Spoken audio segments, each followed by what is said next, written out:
Hello ladies and gentlemen, welcome back to Wynn in CK2. We are playing as the King of Goog. We are playing as Gyalpo Wynn Wangchokavug. I've been taking a bit of a look around this map, and I have noticed a few oddities before we get back into this war here. We'll do an a recap of what this war is. For you guys, it might seem like this episode came out the day after the previous one, but to me it has been a few days, so I have been taking a look around. First oddity I've noticed, this place here is completely Taoist, and all of this here belongs to Taoist. We have Taoism over here as well.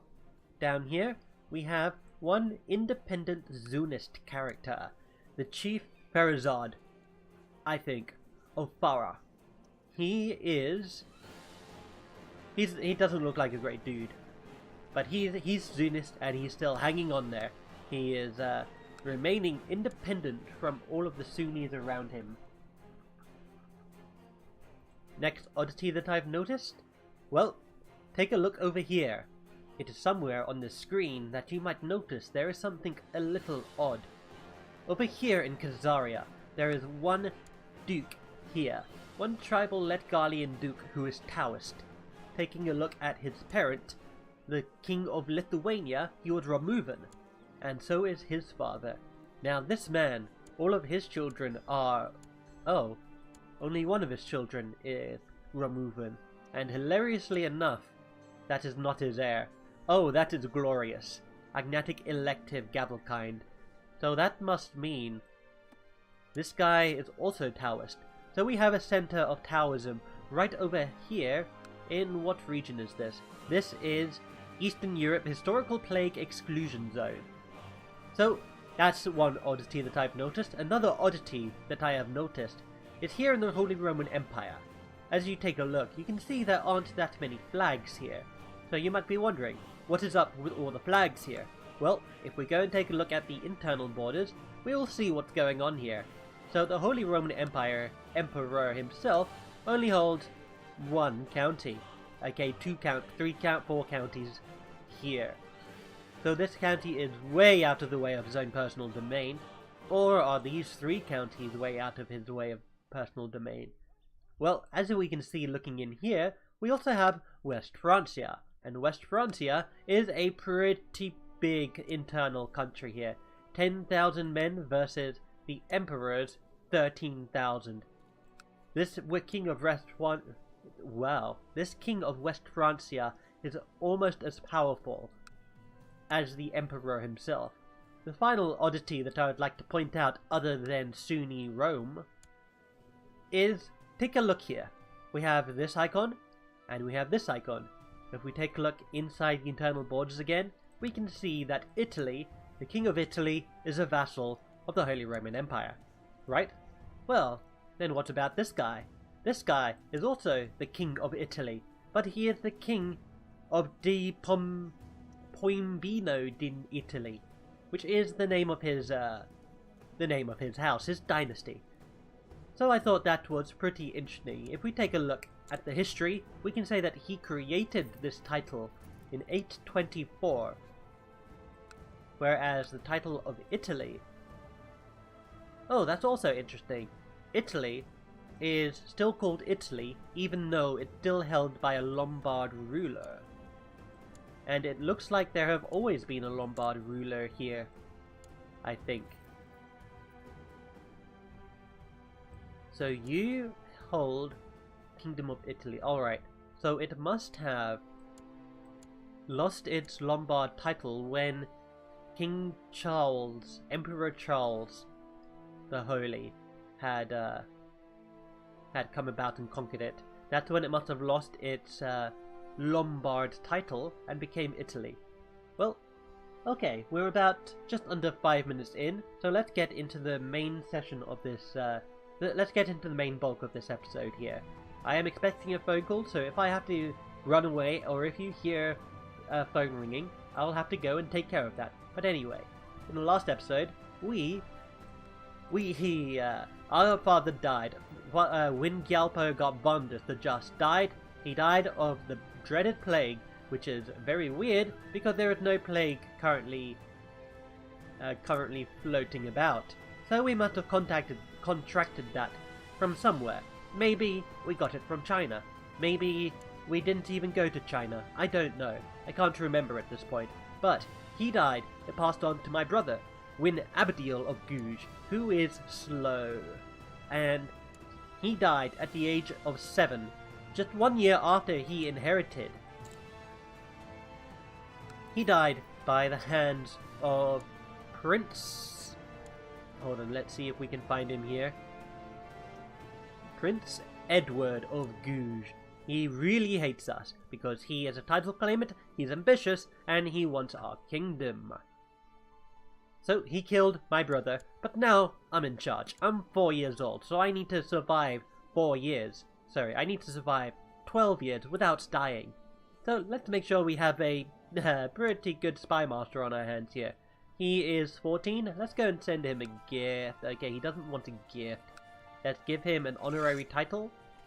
Let's give him Seneschal. That gives the most boost, and now he is at 99. He wants to get married, so let's see if we can't marry him off to somebody.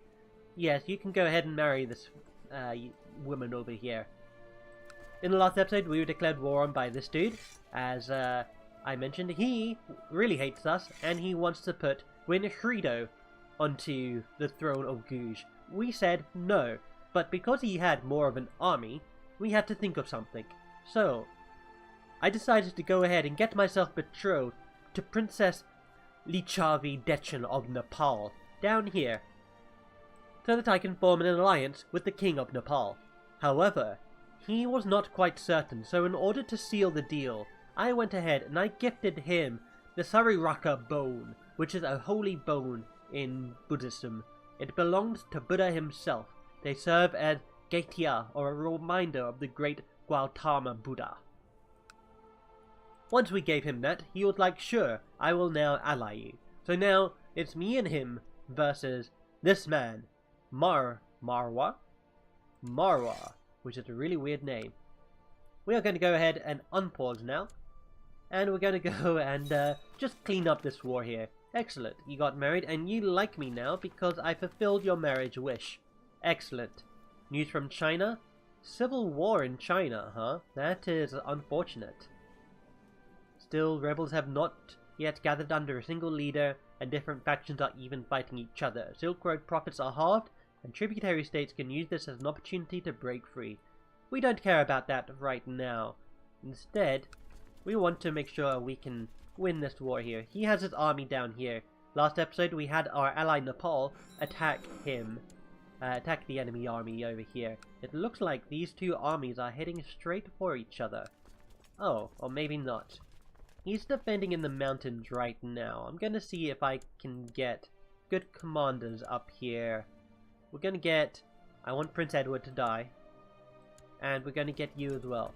So, this army here, Army of Nepal, you're currently... cannot assist as they are busy with Ayutthaya war over Magadha. Funny, you're still assisting me here.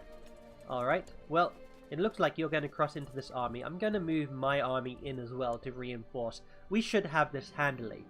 Rumors of a traitor working with the besiegers has eroded the morale of the defender of Teglakar. Teglakar is the name of this barony here. It looks like we have trounced them yet again. They fail to understand our might, and it looks like we have won this battle. We are at 100%. We are now going to imprison Shrido and this leader of the revolt. Goodbye, young sir. You I should, by all rights, execute you for your acts of treason against the kingdom of Gouge over here. But instead I am not. We also now have our kinsman here. He is currently under Gavelkind. So if I go ahead and I kill him, his land will be split between his 3 sons. Let's see if we can't execute. We can't execute because our council would not approve of it. We need to become of age. But hopefully stamping down that rebellion has helped us legitimize our claim. It helped us... Oh, what is this? You want to bring me into your de jure war, huh? Well, you helped me, I'll help you. Of course I will join. So we are at war with this country over here with 4,600 men. And you currently have 6,400 men. That's slightly inverted there. We have 2,800. So our army is... Oh, what is this? The time has come to give the council more power. I did not notice this icon up here. They are at 174. I will not be blackmailed. Well, it looks like we're going to have to call in our ally yet again. So let's do this. And let us raise our men again. It looked like we have 800 men down here. We should be able to get the drop on him if we move in our troops very quickly here. So let's hope for the best here. I'm going to go ahead and put somebody in charge over here and over here. And we should... We're probably going to lose a lot of men. I'm going to bring these two over here. No, you know what? I'm going to go ahead and just march on in right now. And I'm also going to raise all of my vassal levies here. Yes. And I'm going to have them also march in on this battle down here. I was looking forward to another day of tormenting Pennington with name-callings and kicks when he came up and gave to me a sweetmeat. Throw it away and kick his butt, we become bitter rivals, or flat out gain 2 diplomacy. That is amazing, because that will be with us for our entire lives. Nepal has joined our war, and it looks like we are going to potentially crush... Oh, this Pennington again. This is Zhou Huangtong. He is the child of some inconsequential courtier in my court. Although, her father was that amazing Chinese man that my great-grandfather had an affair with. I am sick and tired of being called all sorts of names, dodging kicks and punches, and never being left alone. My tormentor is able to sniff me out and find me wherever I try to hide. I don't know if I can take it any longer. We can fight back, gain 2 martial, we can bribe my tormentor, or try to ignore my tormentor, gaining 1 diplomacy and 1 learning. So do we want 2 martial, or do we want 1 diplomacy and 1 learning? I think 2 martial will be great. The higher our martial score gets, the better. One other oddity that I have noticed is our educator has the culture Afghan, which is an Iranian culture, but we don't really want the Iranian culture. Instead, what we want to do is we want to wait until we're 6 years old and change it. Because you can only assign the guardianship of somebody who is 6 years old or older. I don't know why this lady is standing in as our tutor right now. You want my aunt to marry your prince, huh? Sure, anything to strengthen the realms of Guj and Nepal. I would apologize. Oh, that's horrible. I would apologize if I am mispronouncing that name, but I honestly don't entirely care. We have Gugi's revolt, we have a Gilitan peasant revolt. So 3,000 men up there. Altogether down here we have 2,000. So we should try to help our ally down south. It looks like he just got crushed by an army. My courtier died. The one, he was a commander, I believe. He had the way of the dragon. Alright, so you're going to flee to here. I'm going to attach my army onto yours, and then we will have you do whatever you want. Oh, what is this? My acquaintance of the Gugi's revolt died of poor health. So you died. That is excellent. You died of poor health at 35. That is so fortunate. Let's take a look at factions now. Another faction might pop up right here. We have a Gugi's revolt still over here. Who are you? Are you the Gugi's? No, you're not the Gugi's revolt. You're the Gilitan revolt. You are the people who I want to crush. You have 3,000 men to your name. Alright. Well, as soon as we go ahead and crush these individuals down here, these Indians, the Nepalese Ayutthaya de jure war over Magadha has lost. It looks like our Napoleon man lost the war. Then why are we still fighting this man? Who are you? You are Ayatollah, King of Delhi, fighting. Oh, okay, you're in a war that our liege has joined in ourselves. Alright. Let's see, where are you heading? You're heading up to here to try and unsiege this land, huh? Okay. Let's see if we can't get you to follow us instead of being attached to me. Or instead of me being attached to you. Pennington excitedly asked me if I wanted to come along and do forbidden things, pranks and the like.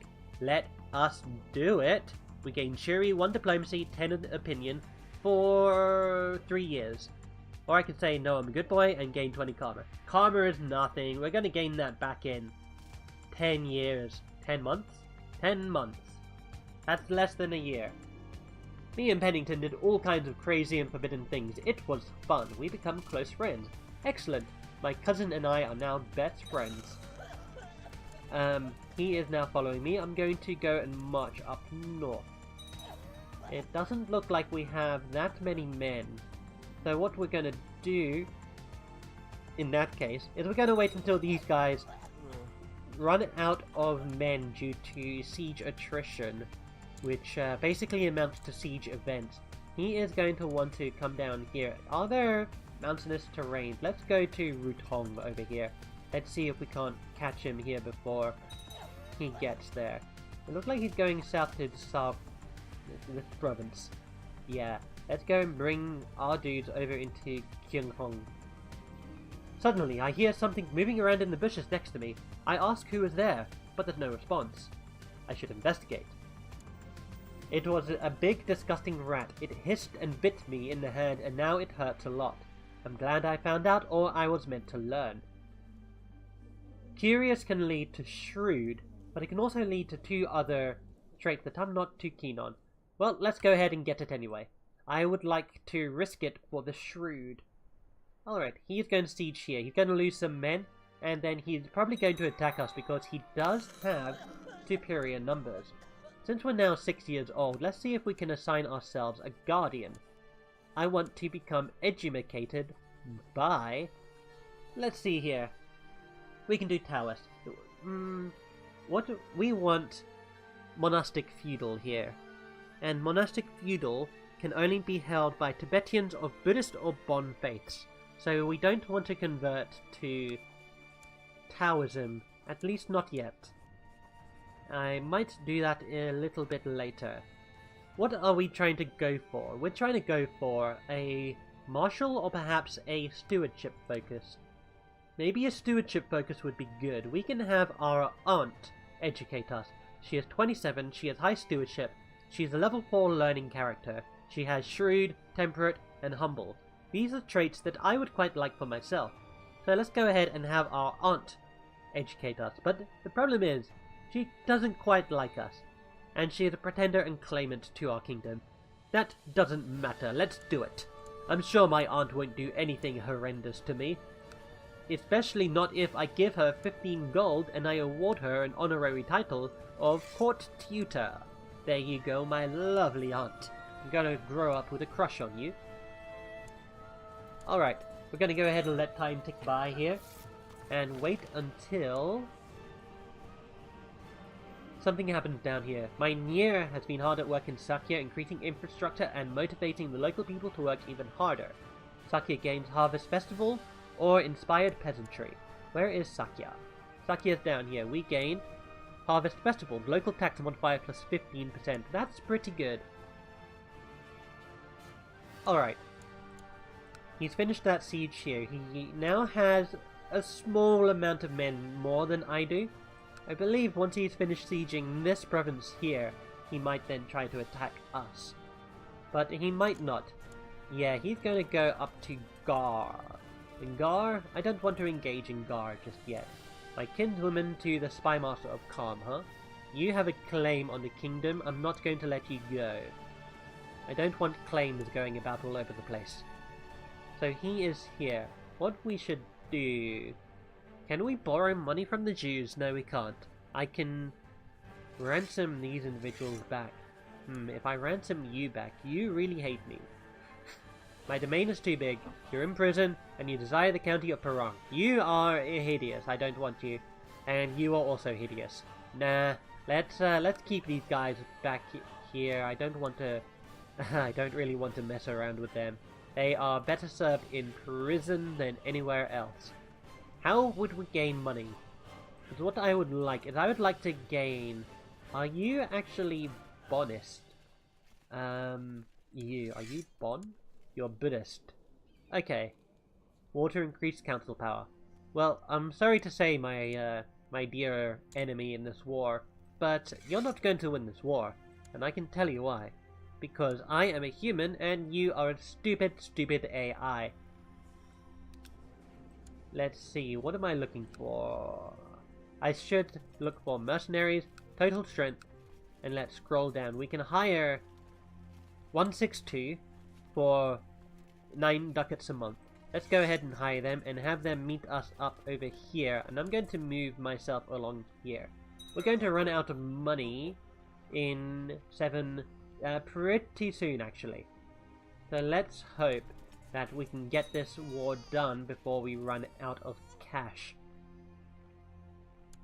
Alright, there we go. And now let's march on in. Let's make sure we have good commanders. Edward, you're in the center. Raphael, you're on the right flank. And Gyalwa, you are on the left flank. Let's go ahead and do this. We're fighting into mountains here. So this is going to be a bit of a problem, but it looks like we have the upper hand here. They crushed our center, Edward's flank, but we are still good. We can now drop our mercenaries, because now we actually have the ability to destroy this army anyway. Look like they're going to shattered retreat up through here, maybe? Yes.